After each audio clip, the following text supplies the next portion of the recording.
Most people live trapped in their own thoughts. They replay the past, predict the future, and question every move until life feels heavy. Overthinking looks like intelligence, but it's often fear in disguise. The fear of losing control, of being wrong, of not being enough. Real intelligence, the kind that feels alive and effortless, doesn't come from the mind alone. It flows through us when we stop forcing answers and start listening. There's a quiet wisdom underneath all the noise, a kind of divine intelligence that speaks through timing, gut feelings, and calm certainty. When we overthink, we block that signal. It's like trying to hear a whisper in a storm. The mind makes lists, builds plans, compares, doubts, and in doing so it loses touch with the deeper knowing that's always present. Think of a river. The water doesn't struggle to find its way. It simply flows with gravity. But when we try to control everything, our careers, our relationships, our image, we dam the river and wonder why we feel stuck. Overthinking is the dam. Letting go is how the water moves again. Einstein once said his best ideas came when he stopped thinking and simply let his mind drift. Ancient Taoists called this Wu Wei, effortless action. It's not laziness, it's trust. It's believing that there's a larger intelligence guiding life, if only we'd stop interrupting it with fear. The truth is simple but hard to live. The more you try to think your way into clarity, the more confused you become. Clarity comes when you relax into awareness, when you feel instead of calculate, when you breathe instead of argue with yourself. Overthinking blocks divine intelligence because it builds walls where openness should be. And the moment you drop those walls, even for a breath, life begins to speak again. Overthinking is the art of trying to outsmart life. We mistake analysis for awareness, but they are not the same. Awareness feels alive, overthinking feels tight. One expands you, the other drains you. The truth is, the more we live in our heads, the more we lose touch with what's real. Socrates once said, "To know yourself is the beginning of wisdom." But in today's world, we confuse knowing ourselves with dissecting ourselves. We pick apart every feeling, every choice, every possible outcome, until nothing feels pure anymore. Overthinking doesn't bring understanding, it brings exhaustion. The mind is like a knife, powerful when sharp, dangerous when misused. Divine intelligence isn't against thinking, it's beyond it. It's that sudden clarity when you stop forcing answers. It's the moment a solution appears after you've given up trying to control it. Steve Jobs once called it connecting the dots backward. You only see life's logic after you surrender the need to control its order. Ask yourself this: what if thinking less doesn't make you less intelligent, but more aware? What if clarity doesn't come from effort, but from silence? We've been trained to solve everything with logic, but some truths are felt, not figured out.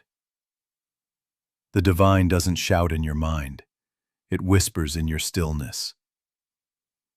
Overthinking is not a sign of intelligence. It's a symptom of mistrust. When you learn to trust life again, your thoughts soften, and your intuition wakes up.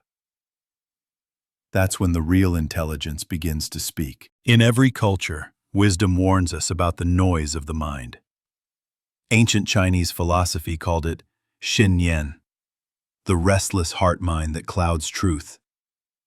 The Tao teaches that clarity comes when the water settles, not when it's stirred.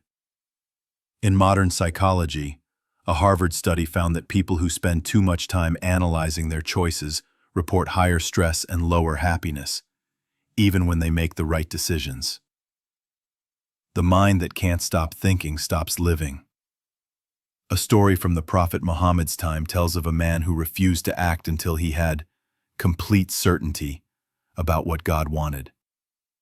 The Prophet told him, "Tie your camel and then trust in Allah." It's a perfect metaphor for balance. Use your mind, but don't let it imprison you. Overthinking is tying the camel 1,000 times but never walking forward. In Italy, there's a saying, "Il troppo stroppia." Too much ruins everything. Even love, faith, or caution becomes poison when overused. The same applies to thinking. When you think too much, you drown in your own reasoning and lose the divine rhythm that guides life.